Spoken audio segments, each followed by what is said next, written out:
ইসরায়েলের তেল অলিভ বিশ্ববিদ্যালয়ে স্নায়ুবিজ্ঞান অ্যালজাইমার রোগ নিয়ে গবেষণা করছেন সৌরভ কুমার।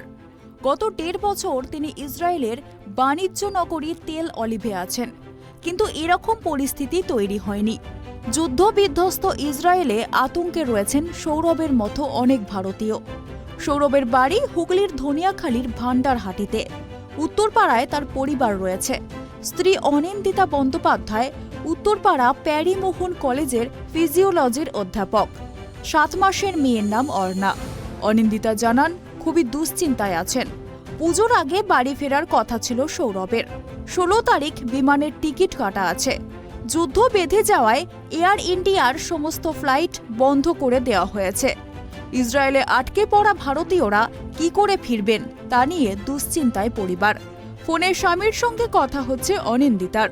সৌরভ তাকে জানাচ্ছেন, বিশ্ববিদ্যালয় থেকে বেরোতে পারছেন না। সাইরেন বাজলেই শেল্টার হোমে ঢুকে পড়তে হচ্ছে। জল খাবার পেতে এখানে সমস্যা হয়নি, তবে দীর্ঘদিন এই অবস্থা চললে কি হবে তা নিয়ে চিন্তায় রয়েছেন। মাঝে মাঝে বিস্ফোরণের শব্দ পাওয়া যাচ্ছে। হামাস জঙ্গিরা যেখানে সেখানে ঢুকে পড়ে হামলা চালাচ্ছে। ক্ষেপণাস্ত্র থেকে বোমা ফেলা হচ্ছে। মাঝে মধ্যেই কানে আসছে শব্দ। অনিন্দিতা নিজেও ইসরায়েলে গিয়েছিলেন কয়েক মাস আগে। সেখানে অনেক ভারতীয় এবং বাঙালি রয়েছেন। এই পরিস্থিতিতে তারা কি করে দেশে ফিরবেন জানা নেই কারোরই।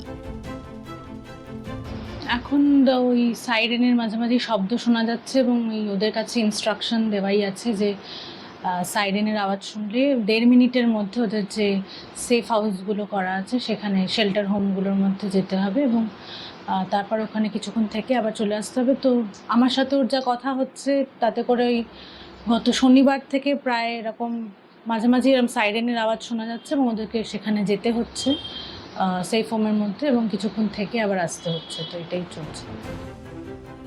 সৌরভের শাশুড়ি শুভ্রা বন্দ্যোপাধ্যায় বলেন, খুবই দুশ্চিন্তায় আছি।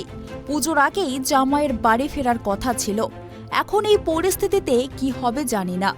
ভারত সরকার যাতে সৌরভের মতো আরও যারা ওখানে রয়েছে তাদের ফেরানোর ব্যবস্থা করে। তো 1.5 বছর থাকাকালীন কোনোদিন কোনো রকম অসুবিধার মধ্যে পড়েনি। এই প্রথম ওই অভিজ্ঞতা হচ্ছে যে ইসরায়েলে এরকম হচ্ছে, সাইরেন বাজছে, ওখানে রকেট এসে পড়ছে আশেপাশে এরিয়ায়। তো আমরা এখান থেকে শুনে ভীষণভাবে উদ্বিগ্ন। যদিও ফোনে বারেই বলছে চিন্তা করো না, আমরা ঠিক আছি, কিন্তু সেটা তো হয় না। আমরা তো টিভিতে দেখছি, কাগজে পড়ছি, এই জন্য আমরা ভীষণভাবে উদ্বিগ্ন। যদিও দুশ্চিন্তার মধ্যেই রয়েছে পরিবার।